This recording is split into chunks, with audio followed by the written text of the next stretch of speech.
Are you looking for a way to help your brick-and-mortar business drive more traffic and increase your sales? Look no further than the Receipt Paper Podcast. In this podcast, Joanne and Kyle provide their sage advice on how to make your brick-and-mortar store the hottest spot in town. Whether you're just launching a new business or trying to grow an existing one, these informative episodes will leave you inspired. In each episode, Joanne and Kyle take on a different topic related to running a successful business. They offer practical tips based on their own experience as owners of multiple brick-and-mortar locations. So whatever challenges you're facing, they have actionable advice for you. From finding a location and executing your build-out, to merchandising and customer experience, to sales and marketing, Joanne and Kyle have you covered. With helpful advice from these experienced entrepreneurs, you are sure to learn how to increase your sales and have your business running out of receipt paper in no time. Let's dive right in.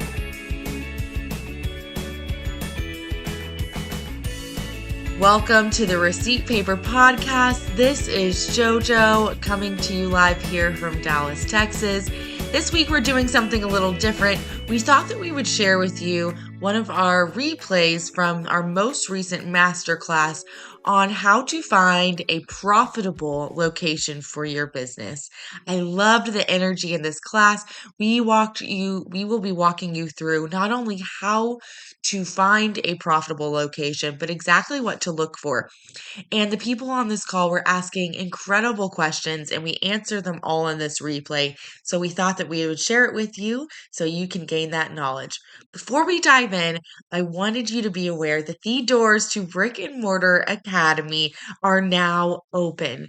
You can enroll today by going to masterbrick-and-mortar.com and get enrolled into our next class of Brick-and-Mortar Academy, where we will take you from idea all the way to grand opening in a 10-week live experience. Visit masterbrick-and-mortar.com to get enrolled today. All right, I hope you enjoyed this masterclass replay, and I will see you there. Welcome back to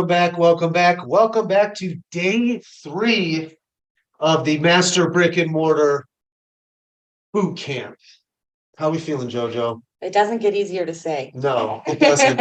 Podcasts and all the things. As you guys know, my name is Kyle Strubing. I'm coming to you live from our house here in Flower Mound, Texas. I'm here with my life partner, business partner, all things partner, Joanne Mester, soon to be Strubing. JoJo, baby, how are we doing this morning? Afternoon. Pumped. This topic is one that is so very vital to the success of your brick and mortar business. And it's one of our favorite topics to talk about because it's a mistake that we made early on. Yes. About location. For sure. And as we open more and more businesses, we learned more and more, and we're going to share all of that with you today. So let me hop in here and get my fancy PowerPoint. Let us know, get in the chat. Let us know where you are joining us from. Would love seeing where everybody joins from.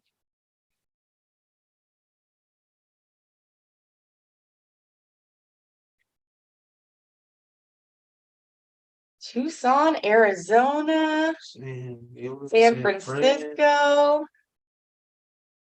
San Diego, Washington, D.C. I love it. How is it? Can you see there in Washington, D.C.? I heard the clouds and smoke is pretty bad there. Oh, from the fires? From Canada. Boston, Springfield, Odessa. Yeah, NYC. There you go. New York City, Georgia. Well, I just love the representation from everywhere. It's so cool to see. Tampa, OKC, love it. Awesome. Well, thank you all for joining us. As I said earlier, today is all about how to find a profitable location for your business. We're going to be sharing with you 5 very simple strategies that are super simple, but absolutely vital to be aware of. Yeah, we're trying to set you up for success here is what we're trying to do. That's right.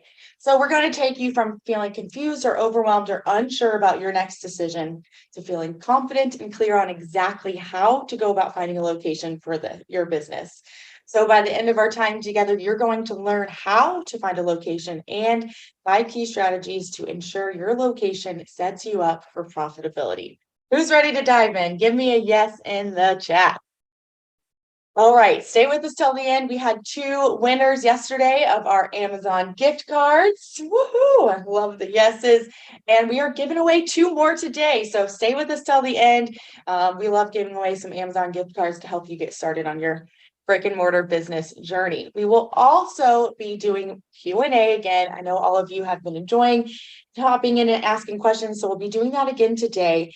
We'll also be sharing with you today how you can continue to work with us beyond this boot camp. And if you choose to continue your brick and mortar journey with us, we have a special bonus for you on how you can get a 30-minute one-on-one session with Kyle and myself, where we can go a little deeper on your specific business and you can ask us questions. 2-on-1 session then. I guess 1-on-2. I don't know how that works, but yeah, no, it's a great opportunity to really dig into the details with us. And like we've said before, we're an open book on this stuff, guys, for sure. That's right. So stay with us. We'll share with you how you can get that. All right.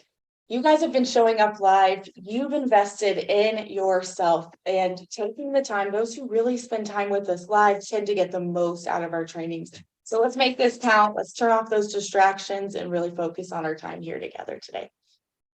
All right. If you are feeling excited about bringing your product or service to the world, then you are in the right place with us today.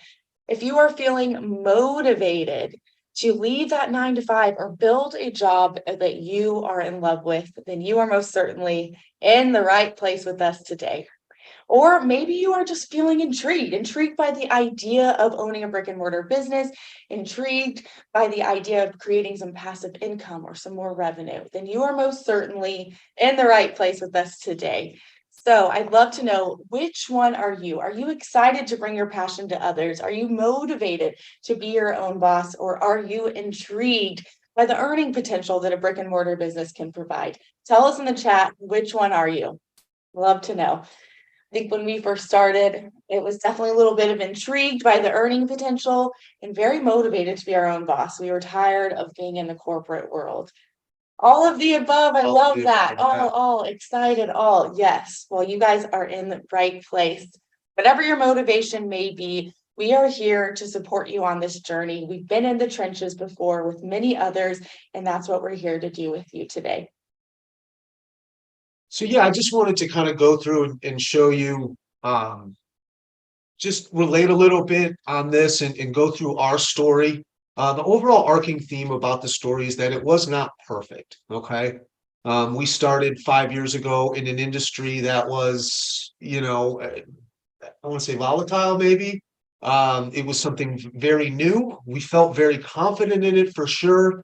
But as you can see, as the stages went through, the first one being Joanne with our signed lease, we were just ecstatic to get in there. Okay. And we made mistakes. There's a lot of things we wish we would have learned that we're teaching you guys along the way. Some very costly mistakes, some not as. The point being, guys, is we're not anybody. No, I mean, I think we're experts on this, but we're not some crazy wheelers and dealers or anything. We are in the trenches, like JoJo says, with you guys. Like this afternoon, I will be at the store, cleaning that float tank that you can see there. Point being is we evolved and we learned a lot of things, and we did not give up. We were, some of the people in the middle of the pandemic just laying there till 2 a.m. thinking of ideas on what to do. And honestly, I know that it brought us stronger. It brought us together more as a couple and as a family, for sure. So with all that being said, as you can see, as we progress through, that's my friend on the ladder there. Like, that's how we built these things. It wasn't some crazy, I was working a 9-to-5 job. JoJo was in corporate America. We weren't anything special. We just started. We had a lot of faith in ourselves, and we made shit happen. Pardon my French, but we made it happen. And now, as you can see, we've kind of gone through, and that's our baby right there. That's one of our float tanks on that lower left-hand corner, where it got us into the other more of a wellness industry, and that was kind of the biggest leap forward. It was a significant investment, but it didn't start there, is the point. It started, started with a girl and a dream, but no, it started with us struggling to get a lease. I mean, it really was, it really was a struggle to get into a lease. There was a lot of things we wish we would have known. And then, kind of as you move to the right, we just, we bootstrapped it and we made it happen, and it's grown into something bigger and better. And as you can see in that middle thing, I mean, we're about to get it. We're about to get married here after this whole endeavor. So things are going well still. Yeah. I think the whole point is to share with you that we made a lot of mistakes in the beginning and we learned a lot. And now our passion and goal is to share with others what not to do so that you can learn from us. I've said this before, but there's so many resources out there for online businesses, and there's not a lot out there for brick and mortar businesses. So our passion, was first figuring out how to master opening these profitable businesses, which I feel that we did, but it took a lot of learning and struggle to get there. And so that's what we want to take away for all of you, is kind of sidestep that struggle and that confusion. So we opened multiple profitable brick and mortar businesses. We've helped, hundreds of different people throughout, just being able to get in there, helping them open their doors, consulting, things like that, all across the country. And we do over $5 million in revenue. Yeah. So I want you to think right now, imagine what it would feel like to own a business that you are passionate about, that brings you financial freedom. Imagine that in your mind. Opening a brick and mortar business is an extremely powerful way to make an impact on the world while growing your income and freedom to life-changing levels. And I know that all of you are capable of doing that. I've seen so many people do it, and I know by the questions that you guys have been asking this week and showing up that y'all are more than capable of making. You're asking the right questions. You're asking the same questions. You're right along the path for sure. All right, so where are we going today? What will we be diving into? We're first going to share with you the 2 ways that you can go about obtaining a location for your business.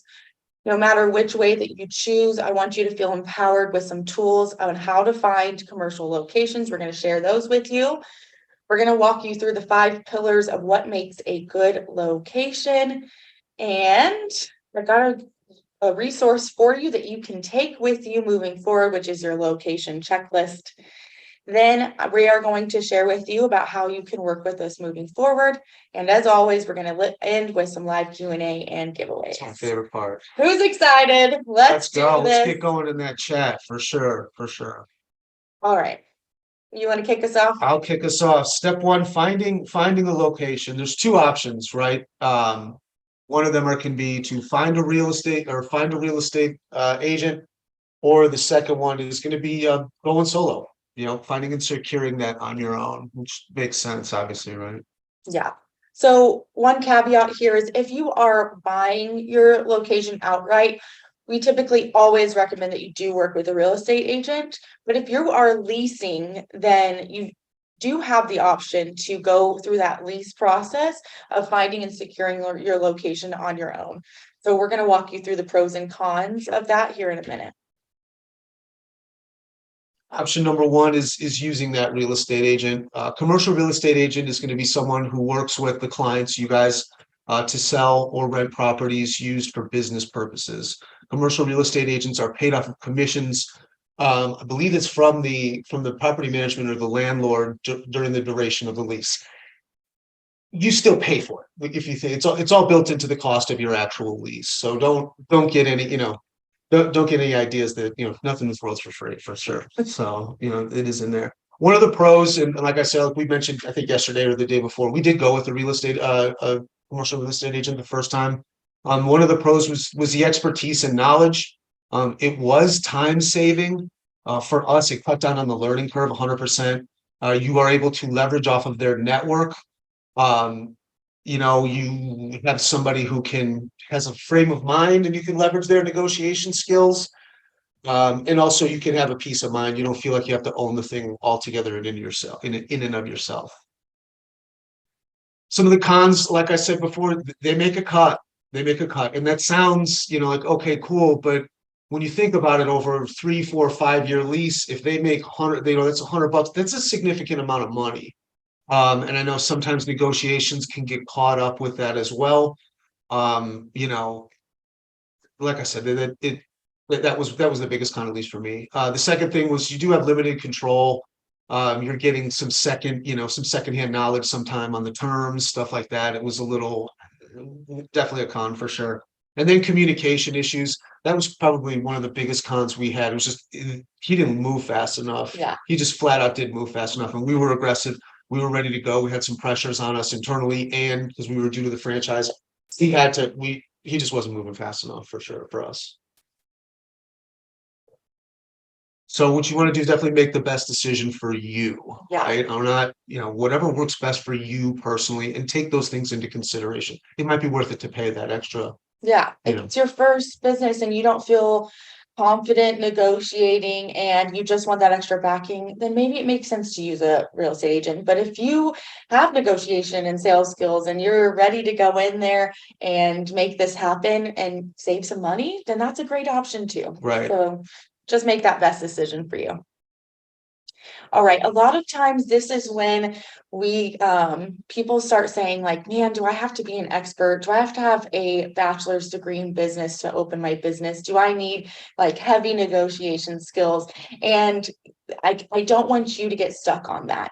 Absolutely not. Whether it's your first business or your 20th business, it's not about being an expert in business administration, but you just have to have the willingness to learn and try new things. This is a process that you can learn as you go, so you don't have to be an expert from the beginning. So I just want you to have that confidence that you can make this happen without any prior business knowledge. And if you don't know, ask the questions. Ask the commercial real estate agent, why? Why is that? It's okay. It's okay to ask why. I'm constantly asking, what was your mindset behind that? What are we going for with that? Yeah, absolutely. So whether you could decide to go with a commercial real estate agent or on your own, I want you to feel empowered to know how to find commercial properties. Even if you are working with a commercial real estate agent, they will be bringing you properties or should be sharing properties with you, but I want you out there looking on your own as well. Sometimes there's properties that your commercial real estate isn't aware of.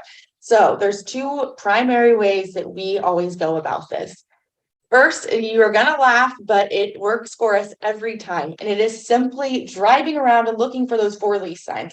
And it's crazy. Once you start thinking about the for lease signs, you're going to see them everywhere. Start recognizing names and everything. Yes. That's still to this day, I'm like, remember that guy. Yeah. It's one of my favorite things for sure. When we were every time we were looking for a business, we would hop in the car and we would, grab a giant Diet Coke and drive around for 3 hours just looking at the area. And it's such a good way to get out of the car, go peek in the windows and see these. Yeah. It's sometimes better than, looking at a bunch of specs online. So, and a lot of times they'll put those for lease signs up before they even make it to the online websites. So sometimes those properties will go before they even hit online listings. So driving around is still a great way. It sounds simple and easy, but go have dinner in the area. That's another way to check out the demographics. It's another way to just see, what the vibe of the town is. It somewhere that you want to be in, Right. Absolutely. So the second way is searching online. And these are my two favorite websites. I don't want you to go to them now, but write them down. LoopNet.com is my personal favorite. They will provide you any retail spaces in your area. And they're going to give you all those information that we were going over yesterday. So it's going to give you those demographic information, the household income, the traffic counts. It's going to provide all of that for you within those reports. So it's a great way to evaluate those listings. So search online, drive around, or a little bit of combination of both. We definitely did the combination of both.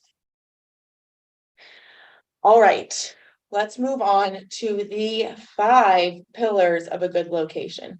So these are the 5 things that we want you to be looking for when you are looking for a location to ensure that you are set up for long-term sustainability and profitability. Should I go here? All you first. The first one is going to be high traffic. Ensure the location has high drive-by or walk-by traffic. One of the two. You want to make sure people are there.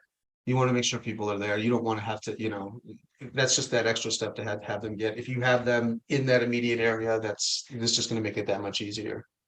Yeah. So, high traffic, like that's just the golden rule. No matter what, you got to have people there. Like you want to meet them where you are. I think that we forget sometimes that one of the benefits of brick and mortar businesses is that we get to choose a location that's automatically where people are. So we can put our location where the people are. So I want you to go around in your city or town and go find where are the busiest areas and see if you can find a space there. And yes, those are going to be the more expensive areas, but that's for a reason, because your revenue in those areas will likely be double what they would be in an area that has absolutely no traffic. And faster.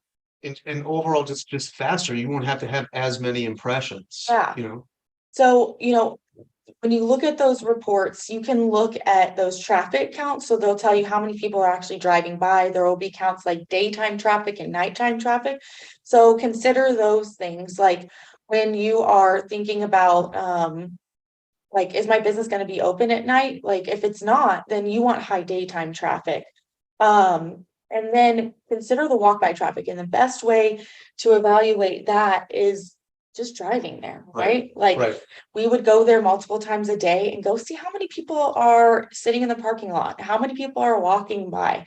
Those big impacts. Go different days of the week, check it out on the weekend, check it out during the day. When you're making a long-term commitment like this, you got to be kind of a little investigator. And so really taking the time to see that high traffic is huge. But the number one thing that's going to make your business that much more successful is being in a high traffic area. You're going to end up spending less on marketing because you're not going to be driving as many people to your store. People are going to have more word of mouth, more visibility, and all in all, it's just a great thing. Yeah, it's impressions is what this game comes down to. And if you're able to see that, then, as opposed to trying to drive them through some other way, that's for sure. What, different places, and you want to think of, like, I don't know if we talk about this, and we've talked about this in the other podcast, in the podcast, these 5 pillars, and go into pretty good depth on it. But like businesses and stuff like that is definitely another in the walk by traffic. Think gyms, grocery stores. Where do people go? Stuff like that they're going to see you. We're right by a chiropractor and stuff like that, and people still 5 years later are like, I go to the chiropractor all the time, and I just now saw you, and I'm like, what? Which is to me, it feels like a good, that's a good thing. That means that there's more out there and that not everybody's seen us. You know what I mean? Yeah. All right. So number 1 is a high traffic area. That's either drive by or walk by traffic, or less would be both. Right. Let's dive into number 2. So this is going to be your anchor stores or compatible stores. So let me first tell you what an anchor store is. An anchor store is, like Kyle just mentioned, they're going to be your large chain, like grocery stores. Like we have Kroger's down here, or, open a Walmart. Or a large gym, like an LA Fitness or a Lifetime Fitness. Those large locations that drive traffic multiple times a week. We go, typically if we have a gym membership, we should be going multiple times a week. I'm more like once a month, but if we have, but grocery stores, people are going there at least once a week, typically, if not more.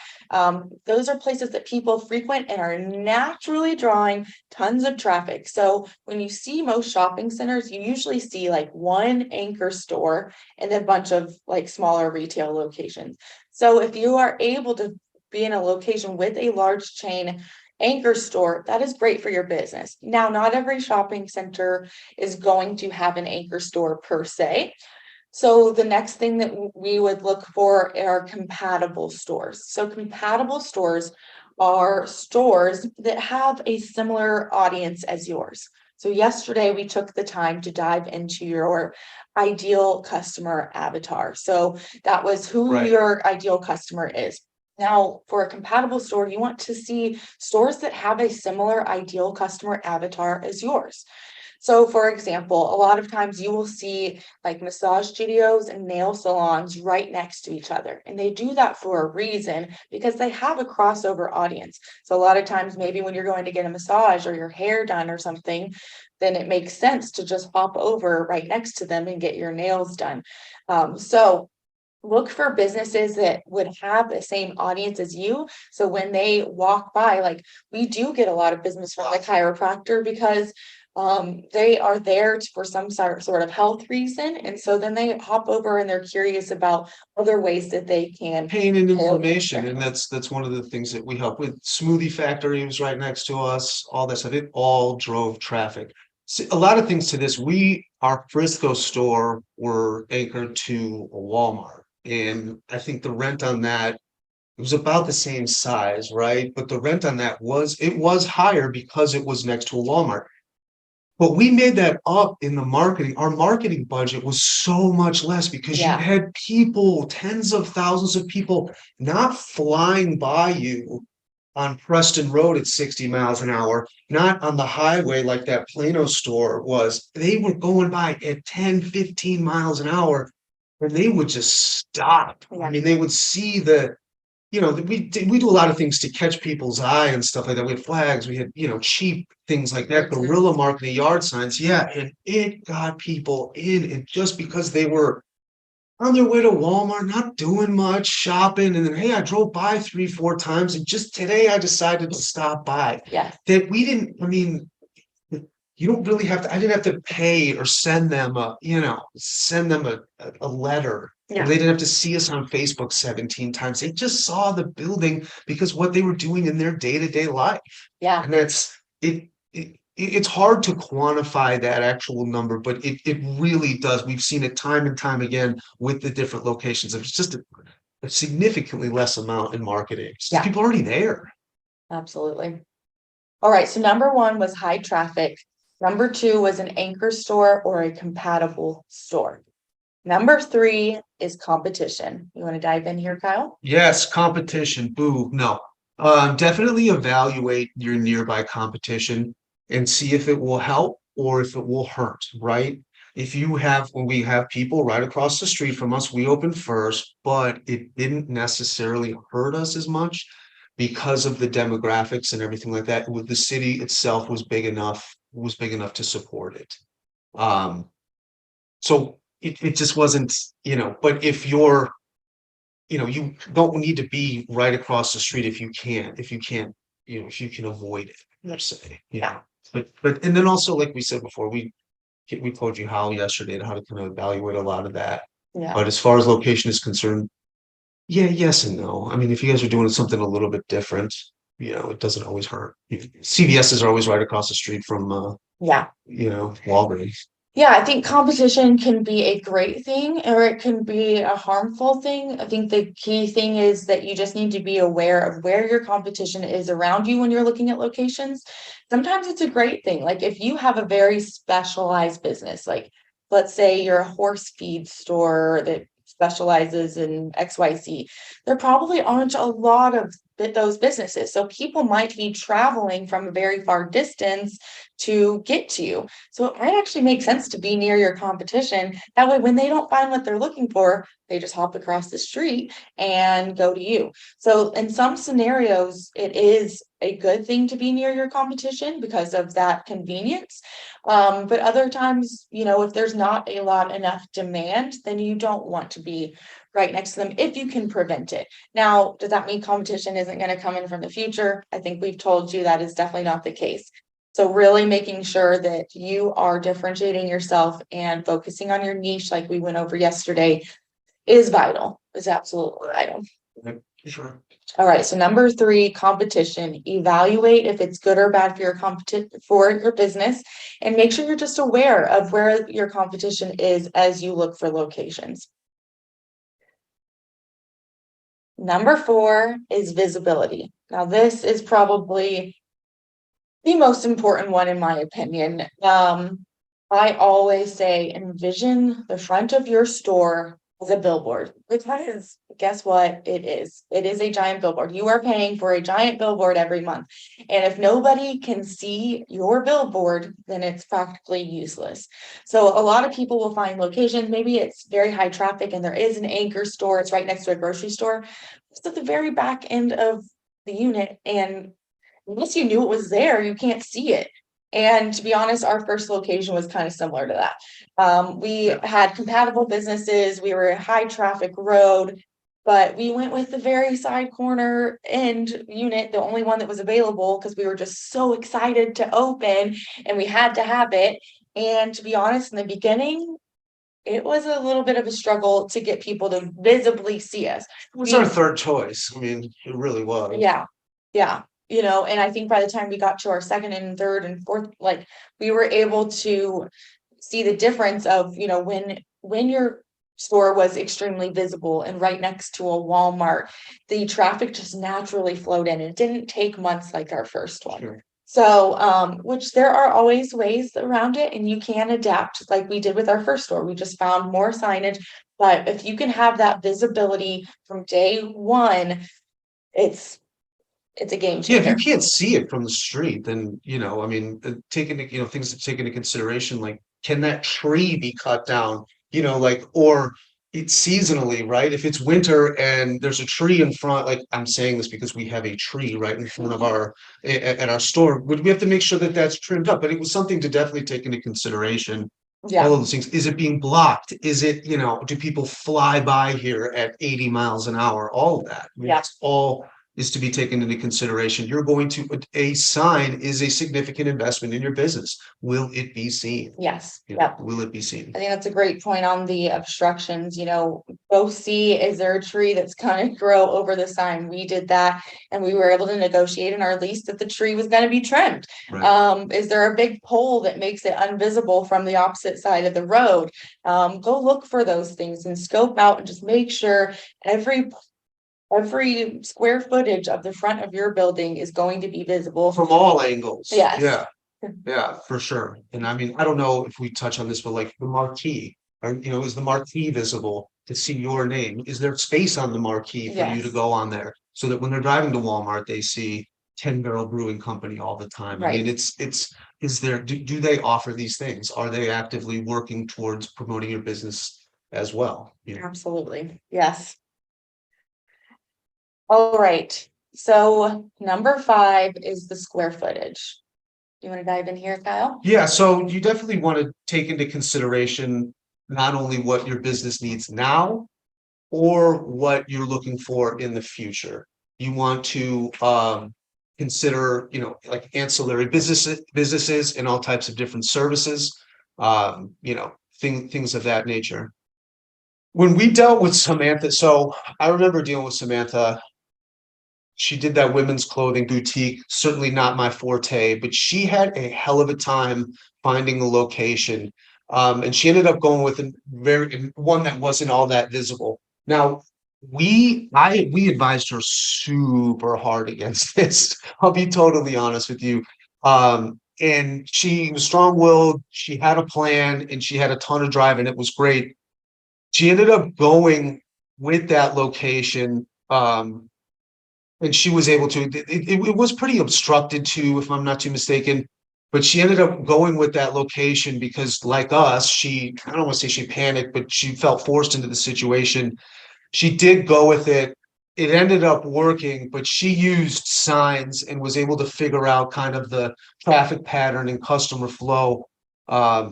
It had the potential. Point being is it's not like the end all be all, and there's ways to kind of curve it. And also, I mean, we advise against it. To be Yeah. totally honest with you, but she still ended up doing great because we were able to get her to kind of move and work with what you have. That's a lot of it has to do with it. Yeah. You have some ability. There's a lot of compromise and stuff like that, and we'll kind of dive in a little bit to show you kind of where the things are important to you Yeah. and stuff like that. And I think the whole point here is that we want you to prioritize what is most important to you. When we met with Samantha, it was like, okay, so choosing a location that's not that visible, but she kept saying it was high traffic, and that was important to her. And she was able to find a way that she could use signage to get people to her location. So what is most important to you? I want you to put it in the chat. 1, 2, 3, 4, or 5.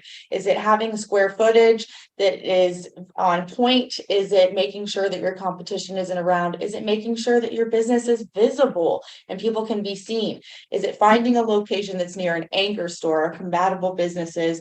Or is it having a high traffic, high drive-by or walk-by traffic? Which one would you prioritize the most? Tell us in the chat. And obviously price is a priority as well, but you can justify the prices based on this. I would recommend too, when you guys are going through your locations and stuff like that, I would put these in order and figure out which one is most important to you from top to bottom, and then kind of attack it that way for sure. I'm seeing a lot of 1 and 3, and yeah, you guys are right on point. Don't underestimate those anchor stores though. I'm telling you, you're able to pivot. It's not only one thing about the actual people, it's the kind of people. It's not about the number, it's about who.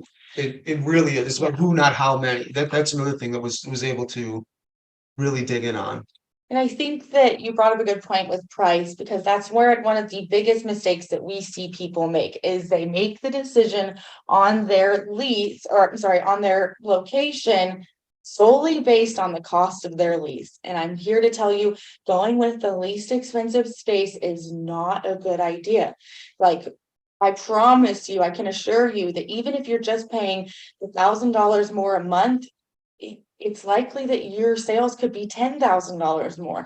Like, I mean, I'm throwing numbers out here, but what I'm saying is that it's so worth it, because the marketing that you have to do to get your store visible and get the traffic into your store, if it's not in a high traffic area and if it's not visible, it's going to be costly. So you want to consider those things. I know sometimes that upfront cost of the lease is scary. Right. Believe me, I know. But I can assure you that if you're naturally in an area that has high traffic, it's going to be that much easier to get those people from the parking lot into your store rather than from blocks and blocks away into your store. So, oh, I love it. Susie's prioritizing them. Yes, me too. Oh, y'all are awesome. There's a lot of things that are kind of taken into, consideration, or we kind of take for granted just for sake of time, but like, is the place clean? Is it in a nice area? Like that it goes with the territory, obviously. Have any of you started looking for a location? You can give us a yes or a not yet. We don't say no's here, just a not yet. But have you guys started? Yes. Rashonda.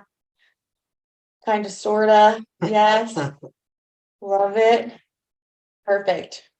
What have you guys been seeing? I'd love to know in the chat.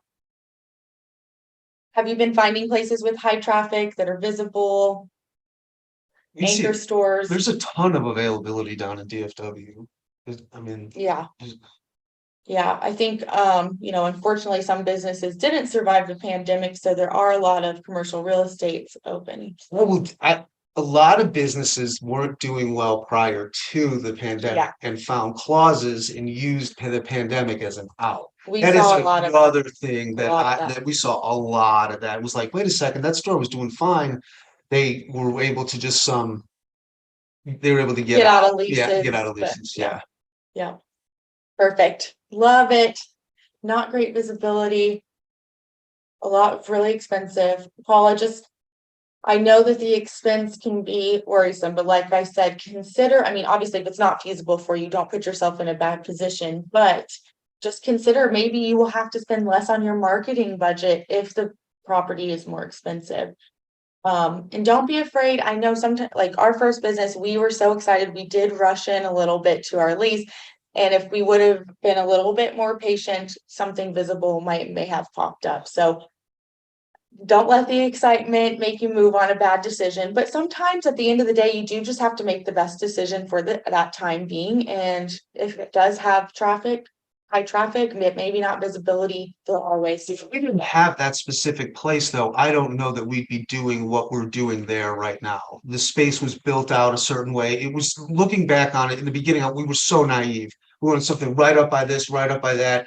And we were able to utilize the space so much more. I mean, we use every square inch of that spot, and it was already built out for it. And looking back on it, it was very conducive to what we were doing, and it saved us a ton of money in build out. I mean, the thing had shelves in there already. It already had, it had sinks and water in every single suite. It was built. It was an old salon suite that the lady was using, and we were able to transform it into the float rooms and all that stuff. There was a lot to be considered there, for sure. Yeah. For sure. All right. Your location checklist number 4. This is a resource that you can find in the workbook. This is a printable checklist. This is a resource for you to take with you.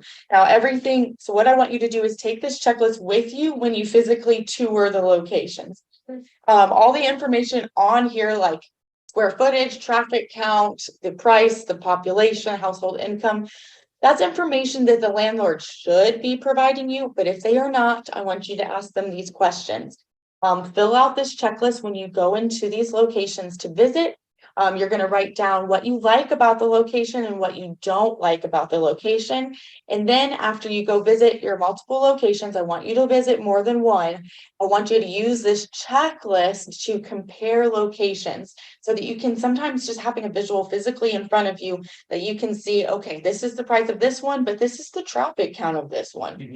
This is the square footage of this one, but this is the population of this one. Sometimes comparing those numbers right in front of you can really help you get clear on which one's right for you. It takes the emotionality out of it, right? I mean, when we would show up to some of these places, I would be like, oh my gosh, this is horrible. And then other times we would just be so enamored that I would have paid $1,000 a square foot for the thing. You know what I mean? So it was this allows you to kind of take a step back, get out of that, emotional game and really make a clear, honest decision. Right. Yeah. So print this out. This is a resource that we've provided to you. Take it with you and utilize it. It can help you in the long run.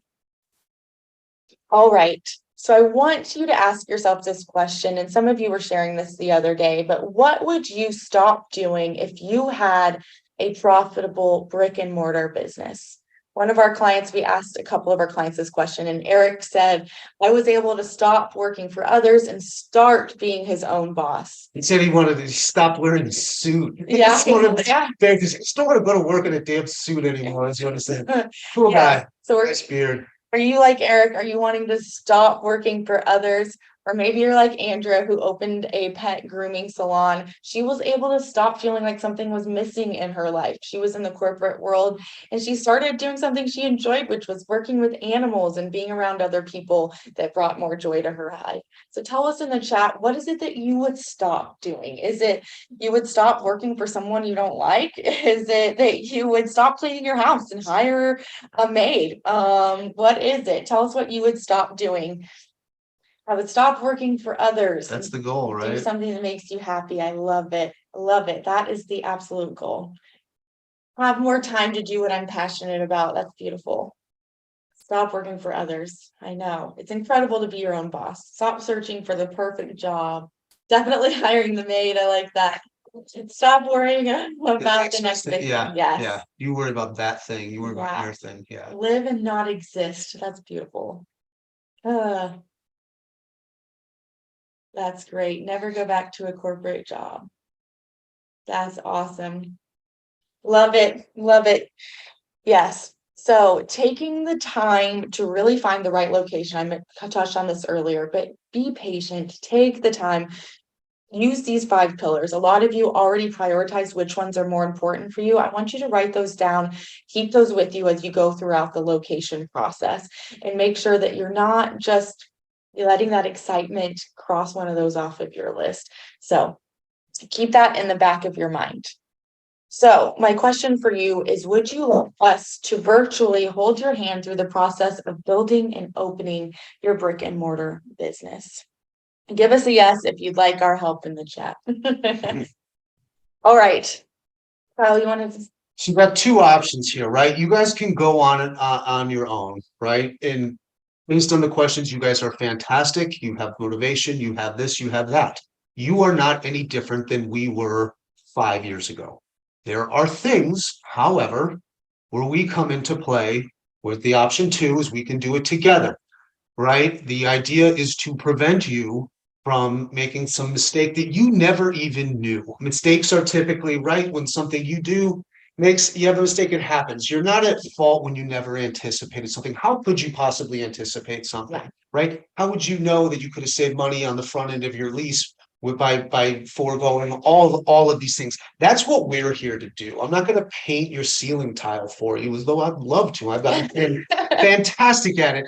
But we'll tell you how to do it. Exactly. We can tell you how to do it, but we can also show you the opportunities that you can cut costs and get these things open faster and where to spend money. It is an investment, guys, to open a brick and mortar. It just is. But where you put the money on things that are important or what you even think is important versus isn't, that's where we come into play. Mm-hmm. So we have a 10-week virtual experience called Brick-and-Mortar Academy that we would love to invite you all to get started with us. Right.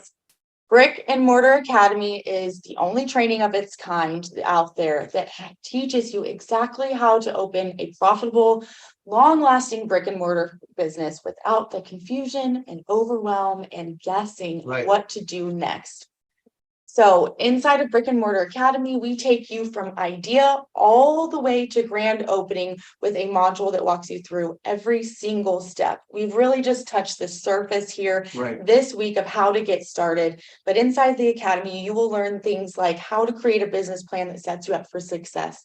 How to not just what to look for in a location, but we'll walk you through exactly what to negotiate and how to secure that location. We will teach you how to design and build your store in a way that will increase your sales, and we'll teach you the exact marketing that you need to be doing to generate buzz so that you have people lined up outside of your store on the day one. It's the worst thing you can do is have an empty storefront when you've invested all this money up front and then you're like, oh crap, where is everyone? So we were going to show you how to do that. We'll also walk you through the exact systems and processes that you need set up so you don't have any tech overwhelm of wondering how to set up your POS or what sort of systems and processes you need.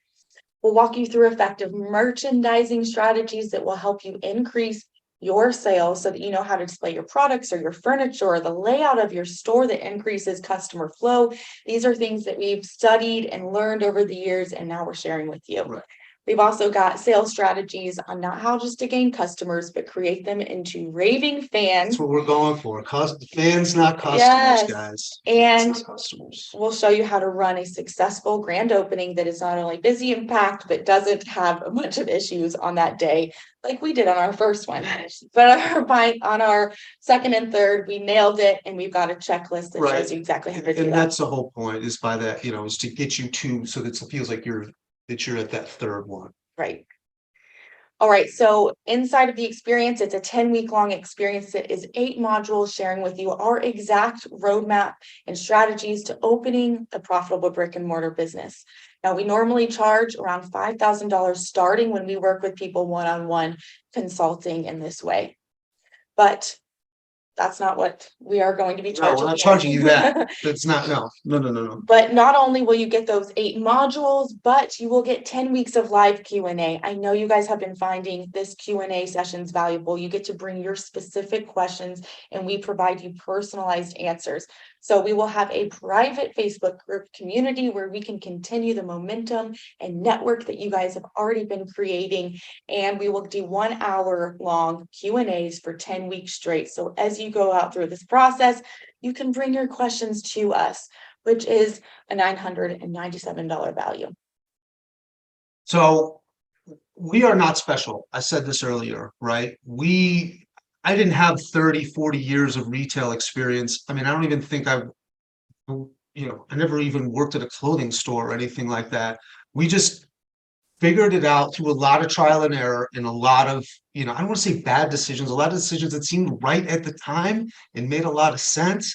They just didn't work out as well. We just now have documented and taken into place. We are not as great as it. We are great at putting these things into play. And Joanna's done a fantastic job of road mapping these things, okay? So that we're not going in here and just saying, okay, well, I have to do this, I have to do that. You know exactly where to spend your time. You're not wasting time. You're not having to learn these things or find another reset or uh find another solution to this.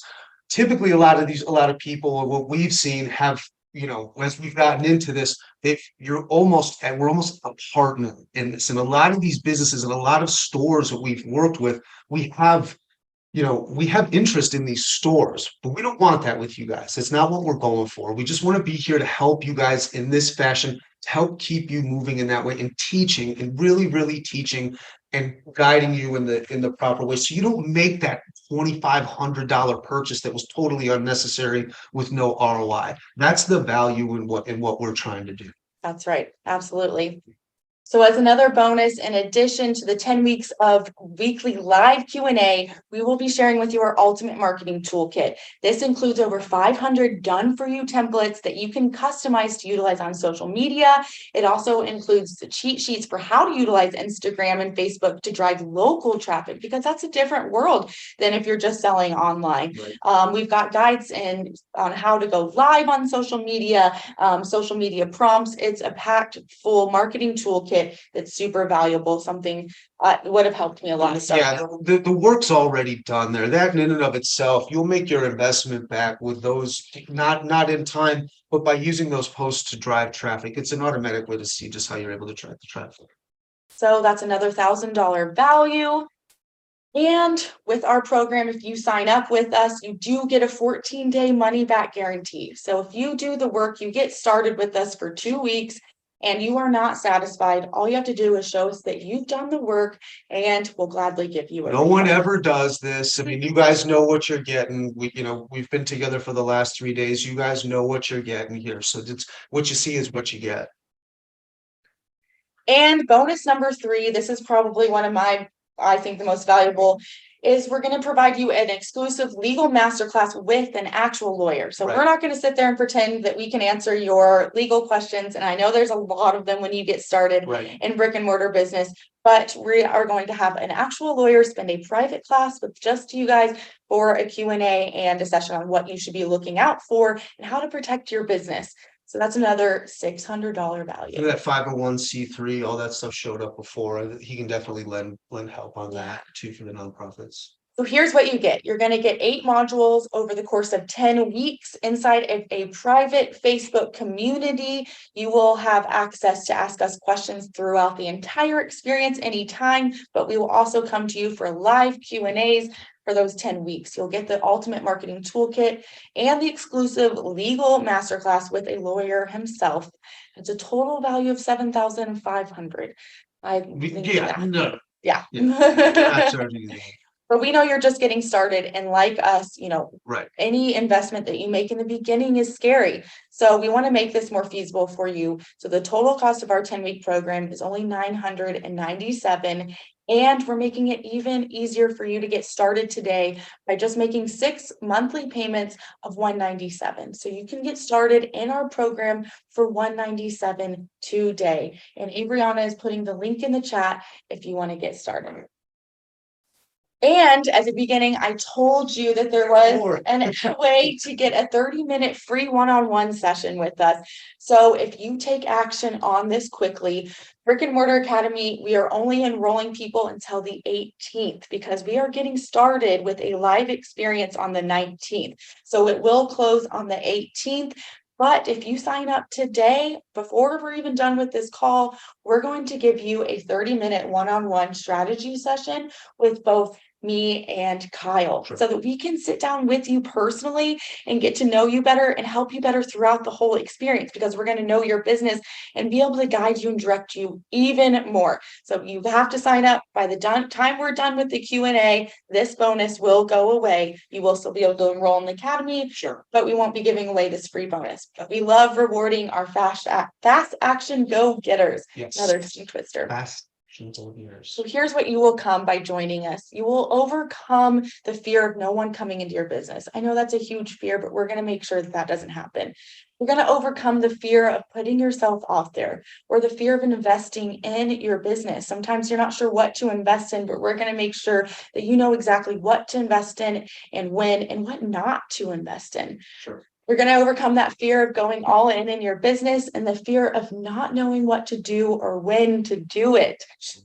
So once again, you can look for the link in the chat. We can have two options for you. You can save a little money by paying $9.97 all up front, or if it better matches your budget at this time to get started at $197 a month, you have that option as well. And it won't be 10,000 people. It's going to be a small, we're putting caps on that too. So we're able to give our attention. You're in some group with 10,000 people here, guys. And we'll be able to really dig in and ask the extra questions and say that pertains a little bit more towards you. I know a lot of this stuff in the last few days has been a lot more high level, but we'll be able to take the time and effort and really be able to pivot here and leverage some of our connections and whatnot too. Yes. So it's, we'll be able to definitely dig in for sure. We have a bunch of guest speakers planned from topics like branding to SEO to Google My Business, all the things that people have questions, to your rewards program. We've got so many guest speakers that will be coming in throughout the experience. Right. So when you click on the link, you'll see a page like this that says enroll now.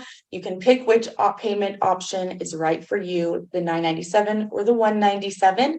Then you'll see a page like this that says lets you complete your enrollment. And once you see this page, you are in for an incredible 10-week experience that all starts on June 19th with exclusive access to us. You can even log into your members area starting today. When you register, you'll get an email in your inbox with all of your login information. You can log into your brick and mortar training area and start the welcome week module, which just walks you through what to expect in the program. And we'll give you access to our private Facebook group, which are just for members of this academy. I know there's been great momentum and community that we've seen in the chat, and it's amazing, and we would love to continue it, but we are going to be migrating it over to the Brick and Mortar Academy. So if you want to keep that momentum, join us so that we can keep that community going. Once again, the link's in the chat, $197 or $997. So I want you to remember why you are here. You showed up today, even though you are incredibly busy. I know all of you could be doing 1,000,001 other things. You showed up because you have a passion to open your dream business, and it's time to bring that to reality, to life. And we are here wanting to support you the whole way through. I know it sounds scary though, right? I mean, I get it. But the time is going to pass by anyways, and you're just going to left wondering what. It's an opportunity. That passion carries you so far. Yeah, it really does. It really can. So it's time to pivot on that and act on it, guys. The time's going to pass by. Yeah, it really is. So I know a lot of you feel stuck. You have a dream, but you're really unsure what to do next. Now you know how to find a location, but what do you do after that? And I know it's hard to not know what your next move is. We've been there. Yeah. Or maybe you feel tired of not using your strengths and passion at a job that you don't really love. Or maybe you just want more. You know you're capable of creating a business and life with more flexibility and financial freedom.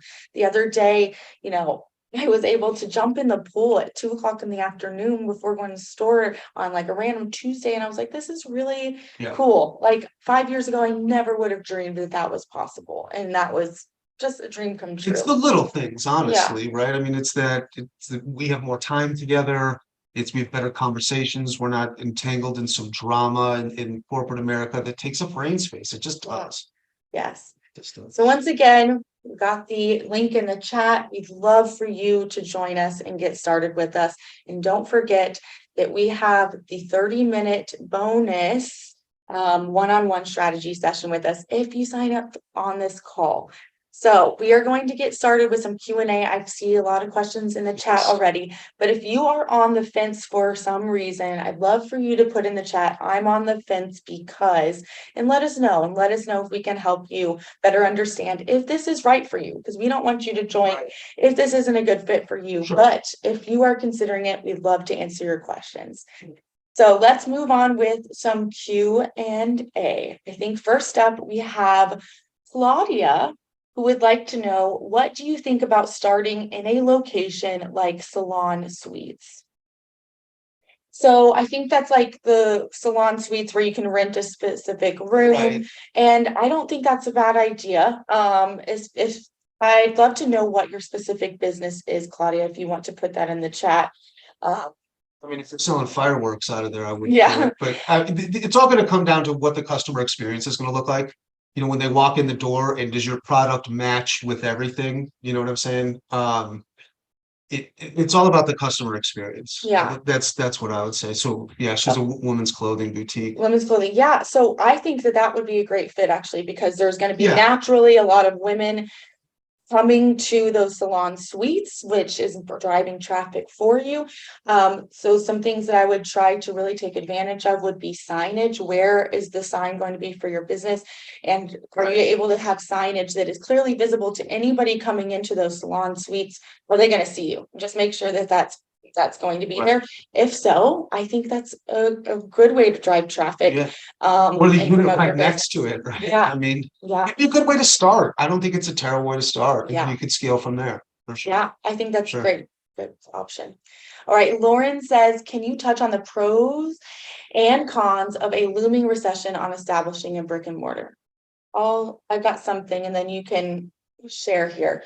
I have had a lot of people that have concerns about investing in things right now, and I can tell you most of the people that we've worked with have actually seen their sales increasing or staying the same over this past 6 months, which has been great. Now, when I study the research on the future of brick and mortar, I really truly believe that brick and mortar is not going anywhere, but the reason people are going to want to go to a brick and mortar is changing. People want an experience. Right. They want connection, community. They want to try things. They want to touch things. They want to be entertained. They want to be delighted. And that's what we teach you inside Brick and Mortar Academy, is how to create an experience. Because I don't think that when you create an experience that you have to worry so much about economic trends, because people want to come visit you. You have anything to add there, Kyle? No, I mean, if you're gonna try to sell some stuff behind glass cases, like, I think a lot of that's going away, but it's all about the customer experience. It's about that immersiveness. It's about, did we talk about that on the podcast with the different businesses and stuff like that? Yeah, we kind of go over, how to differentiate yourself, and you want to create a way for them to come, a reason for people to come in. Like, I buy a ton of stuff online, but I still go to my favorite stores all the time. Yeah. Like, I'm still in there all the darn time. Absolutely. So yeah, but no, I mean, I get it. A lot of, cream rises to the top too, and a lot of cream of the crap has already gone, and there's been a shift. There's definitely been a shift. And honestly, commercial real estate agents in our area are super aggressive to get stuff filled. They are. So there's a way to kind of go through that, Yes. I think so. All right, Corey wants to know, will having my business in a shopping center break me? Financially, I don't know. I think, I mean, Corey, obviously we don't want it to break you financially. If it's going to be completely, there are some locations out there that are just way above market value and stuff like, for sure, man. Like, I mean, I get it, but if it is just a little bit higher than most locations, I'd say it's worth it. Like, it's just that traffic that you're going to get, or that visibility, that of being by a shopping center or a large high traffic shopping center is worth it. It's worth it. Yeah. Yes, I think it was a super specialized African grocery mart. I keep bringing up our Fritzko store, but like, I think I never thought it would have survived, but it was just, there was so much more foot traffic, and it was so specialized, and the customer experience, I mean, it smelled in there, it was horrible. But anyways, it still did fantastic because the overwhelming amount of traffic, it just did. Yes, absolutely. All right. Ashley wants to know, would a good example of an anchor store be like Marshall's, TJ Maxx, Target? Yep, you're right on the money. Right on the money. That's exactly right, Ashley. What would be a good estimate of the salon suite startup cost? Then So Ashley, yesterday we provided our budget cheat sheet. So without knowing all your details, I couldn't Right. give you an estimate, but use that budget cheat sheet. It's inside of the workbook. But that cheat sheet will allow you to estimate all of those costs, and then you'll have a better idea. Felicia Leasing and in a Devin, mall. what about leasing in a mall? A mall is an extremely high traffic area. Now, I will tell you, some malls are a little dead right Yes, now. So you need to make sure that the mall is actually high traffic. but they are very aggressive and they are very cheap. And a lot of these leases are month to month as well in a mall from time to time. Mhm. There can be opportunity. Test it They out. can't to test it out. There's, so there's, we were hot and heavy on one of that one in Fort Worth. We were pretty hot and heavy on it, and I would have done it a lot different than they did. And they're still in business, despite the fact I don't think that's the greatest. It's a high traffic But it's a area. super high Super high traffic area. area. I would have people out, handing out flyers and just going nuts all Yeah. the time. I would have a big party. I would have sold merch. I would have done it a lot different than they did. And not that we Yeah. would have been right or wrong or anything like that. Malls get a bad rap, the safety of a mall. But I think that there's definitely opportunity there, and there is some value there as well. Yeah. For sure. I would see is your target demographic going to malls? If they're not going to malls, then obviously you don't want your business in a mall. But if Sure. your target audience, which is, sometimes younger or might be more moms, take a look at the demographics that are going to the mall and then take a look at how much traffic. Is that a high traffic mall? Because if you have people walking around all day, it's so easy to capture somebody that's standing right in front of your business than capture somebody that's sitting at home. Right. So I think it can be a great thing. Just ask yourself a couple of those questions.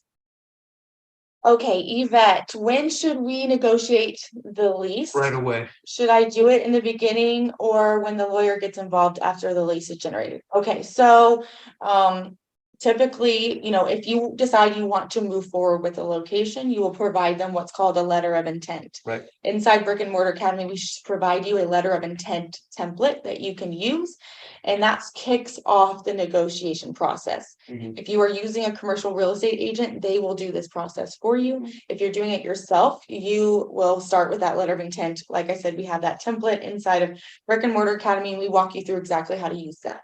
So you're going to kick off the negotiation process and what you want negotiated in that lease. Now, it's always a good idea to, as soon as they give you a physical lease, to have a lawyer evaluate that. Sure. So that's something we kind of did in tandem while we were negotiating. So we were negotiating specifics like price and free rent and how much allowance for repairs and things like that.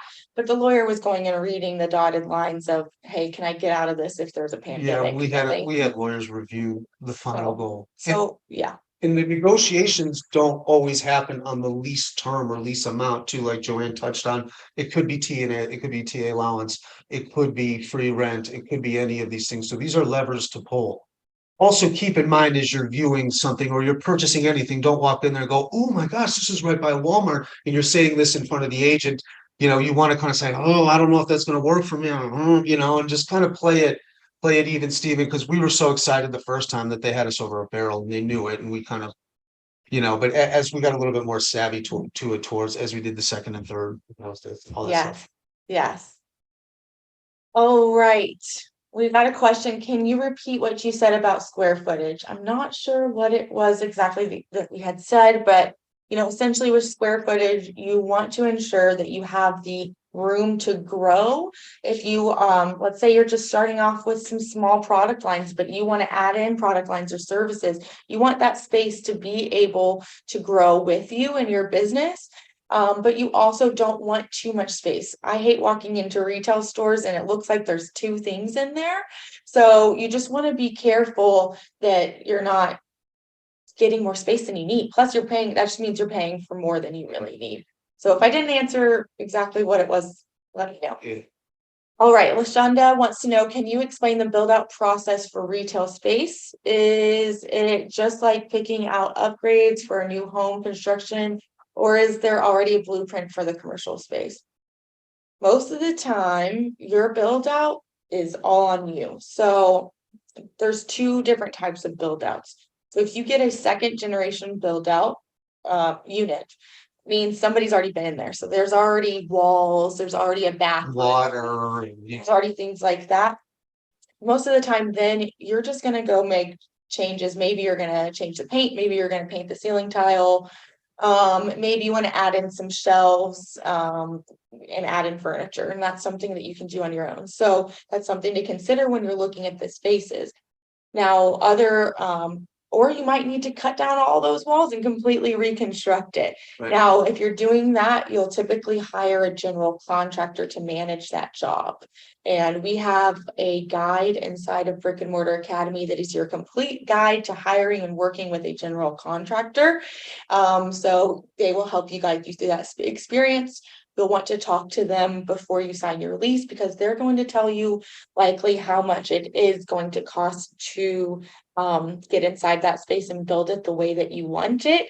And then you're going to go to the landlord before you sign the lease and say, hey, I've got $20,000 of construction that this space needs, because the HVAC needs repairs, the walls need to be It's kind of redone. work for me as it is. And a lot of times the landlord will say, okay, we will give you 15,000 then to do that.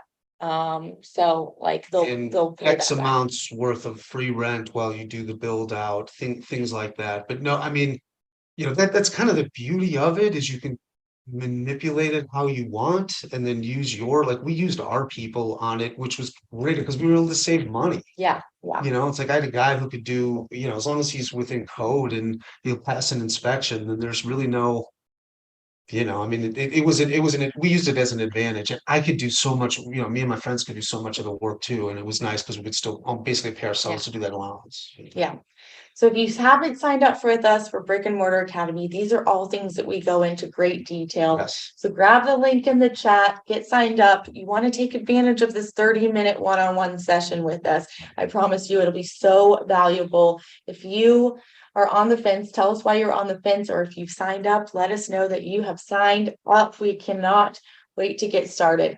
Let's move on to the next question. What is he? Christina, what is a good square footage amount? It really depends on the needs of your business. So I think I would go look at similar businesses. Like if you are a boutique, go around looking at other boutiques. Typically, like their square footage front is only going to be about 500 square feet, and then the back may be like another 250 to 500 square feet. And you can count that a lot of times to find that out, like tiles are usually 12 by 12, or like ceiling tiles are 2 by 4, 2 feet by 4 feet. So if you can look at how they're stacked, you can get a basic idea of about how big their showroom floor is. Yes. Maybe not their back room, but you can, and it doesn't have to be perfect, but if you look like at the ceiling tiles and certain things like that, you can typically tell about how big that is, as opposed to walking up to the front cashier and be like, how many square feet is this? Yes, absolutely. Yep. So go check out any similar businesses and see, if you like the size of their space, or maybe you want more space. So check that out. All right. Good question. Lashana, what do you think of mobile or trailers to start in order to cut costs? I think it's a great way to get your business started, start generating some income, and you can kind of see which parts of town maybe your business does better. Let us know what your business is in the chat. There are some types of businesses that do better mobile than others, but I think generally it's a great way to get started. It's great branding. It's a great way to build some buzz about your business. Right. You got anything else? No, I think it's a great, I mean, if done correctly, it could be quirky, it could be cool, it could be neat, it could be something to be talked about. That's goes back to this, whole retail, the looming recession. Like if it's something neat and quirky, people love that stuff. Yes, absolutely.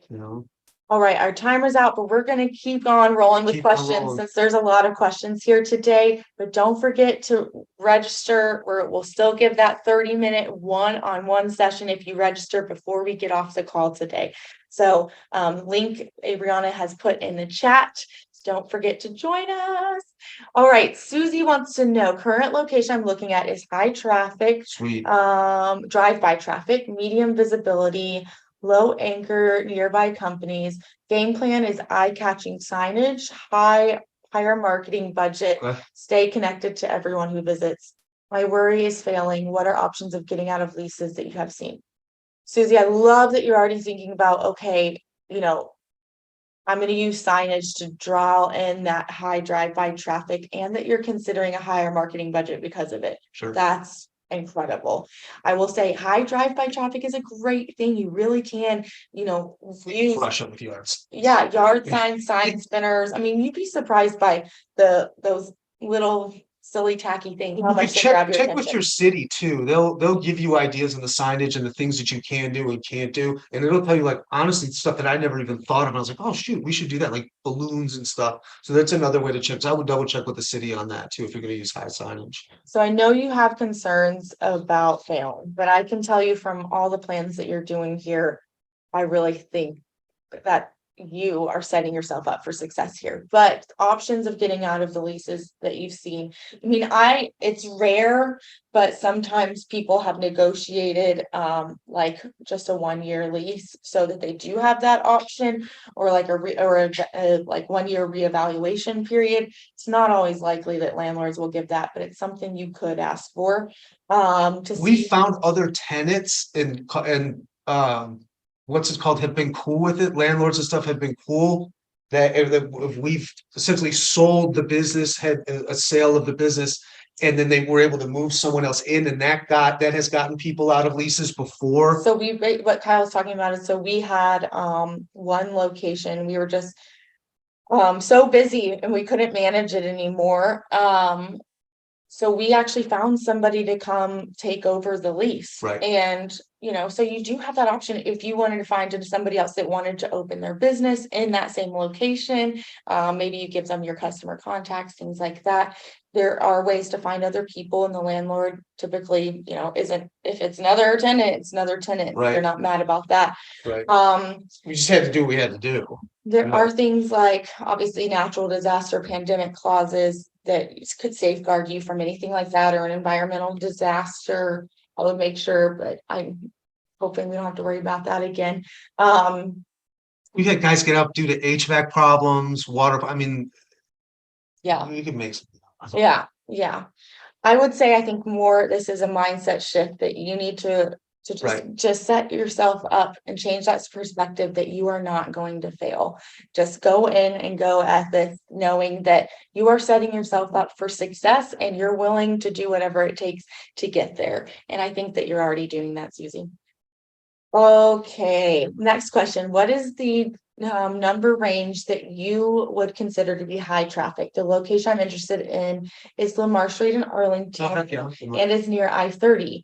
LoopNet estimates traffic count on Lamar is 15 to 22,000. That's a lot. That's a good traffic count. I would definitely say. That's on Lamar, which is what was it? Lamar Street's 45, 55, and it's not like actual 30 when they're going by at 100 miles an hour too.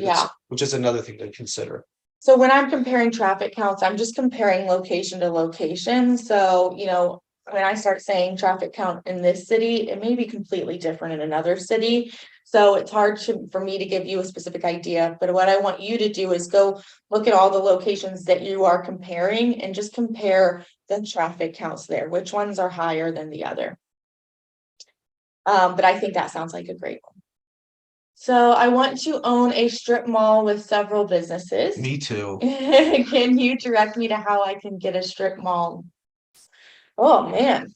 So I wouldn't say we're an expert on actual builds of commercial spaces. Yet. I think you would definitely, look to work with like a commercial real estate developer, or maybe go find people that have done that.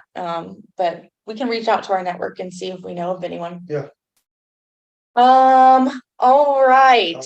Who is joining us in Brick-and-Mortar Academy? It is kicking off on June 19th, a 10-week live experience that we will be working with you to walk you through everything you know. And I want you to know that even if you aren't ready to open your business, within the next 10 weeks, we get that. But what we're going to be doing within those 10 weeks is just getting you prepared and walking you through everything you need to know so that you are ready, you know what to look for, you know what to do, and you know what not to do. So we'd love for you to join us, and we are giving away a free 30-minute strategy session if you join up with us before the Q&A is over and wrapped up today. So if you are on the fence, let us know why you are on the fence today, and let us address that for you. Okay, Ashley, any perks of hosting a pop-up store? Like how some brands such as Kylie Cosmetics or Birchbox rent a space for a month and move it around when they're getting ready to launch. Ever worked with brands that does this instead of a long-standing brick and mortar? So we haven't personally worked with a brand that solely did pop-ups.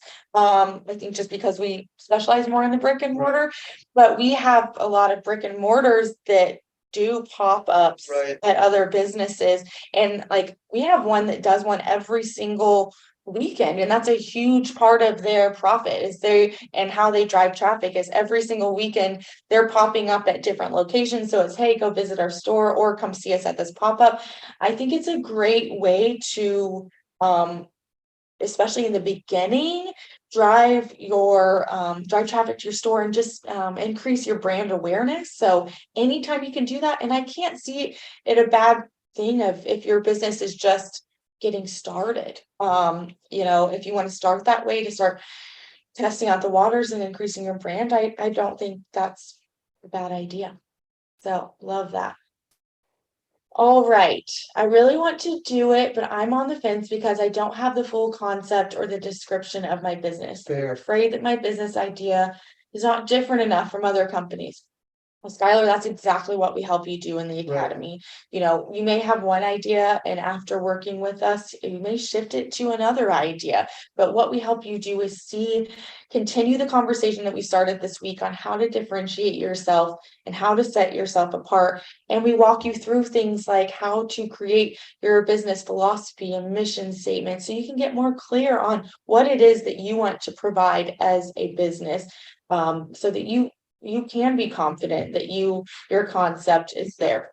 Well, we'll allow you to vet it out. And then at the end, if you open it, that's kind of like you'll have something full and open for you. If you find another idea, you just plug and play it into there. You'll have done all the work. You'll know then what it takes, where to go, and then all you'll have to do is just plug and play. So yeah, I mean, I think it would definitely be worth it. You'll be able to brainstorm. We can figure out ways to differentiate yourself. That's what we're all about. Is differentiating yourselves. We tell each other all the time, why the hell would you come here when you could go by the 3 or 4 other stores that do exactly the same thing that we do? Why? Yes. It's a litany of other reasons, and that's what we've built our business around. That's what we're doing. Absolutely. Yes.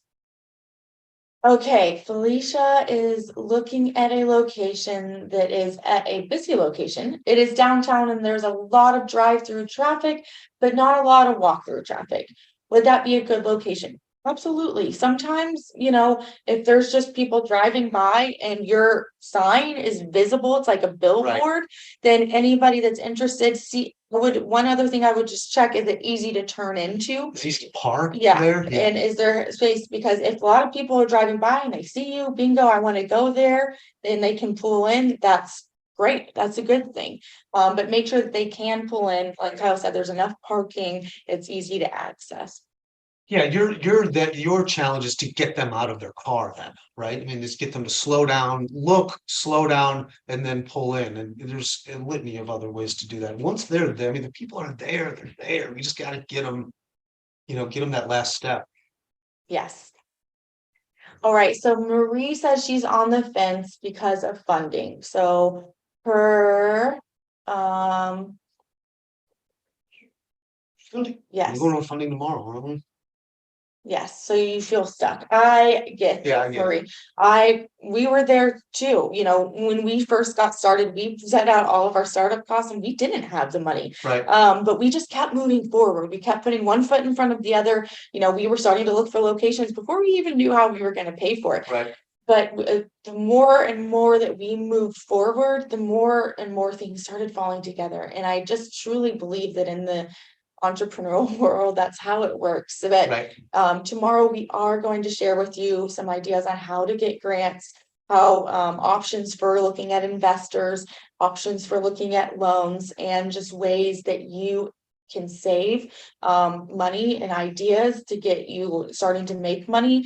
And all of those things can happen as you start to learn and move forward every day. We did some festivals to generate some selling our product, and that actually did generate more sales than we even thought. And it was a great way for us to just start getting our brand name out there. But you were able to start making in some money during those festivals while we were saving money so that we could put that towards our brick and mortar business. And then we also wound up applying for a ton of grants, and we wound up getting a small one, but it was every little bit helps. So You still apply for grants. we still do. and you Still do.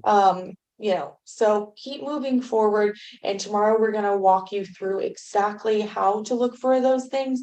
But I'm telling you, joining Brick and Mortar Academy will only help you even more. One of our guest speakers that we are bringing in with us is actually a grant specialist. So she's going to be able to come in inside the academy and walk you through a lot more details on grants. So that's something you don't want to miss. So I hope you join us, Marie. I'd love to have you.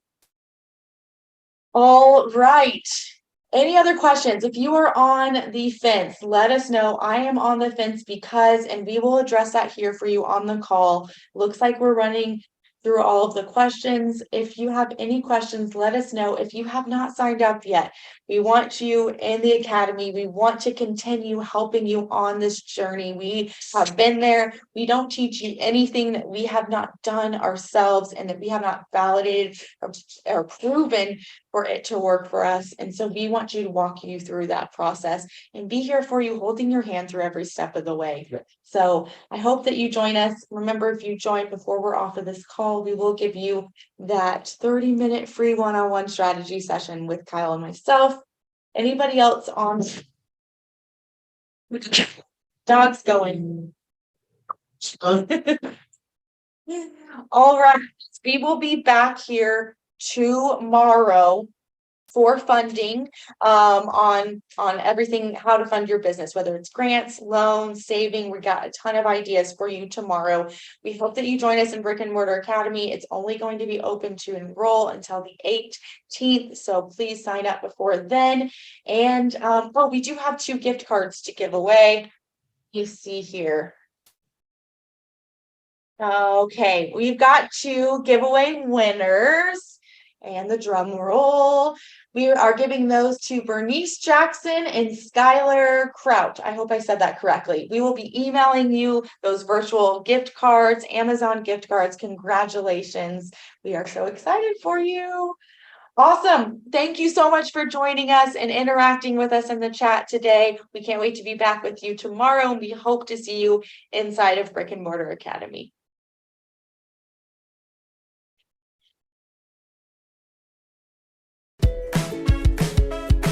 Thanks for tuning in to the Receipt Paper Podcast, your go-to source of information for starting and growing a successful brick and mortar business. Subscribe to hear future episodes and share this content so that more people can access these valuable insights. If you're looking for more resources to help you with your brick and mortar business, visit masterbrickandmortar.com or follow us on Instagram at masterbrickandmortar. Thanks again for listening to the Receipt Paper Podcast. We'll see you in the next episode.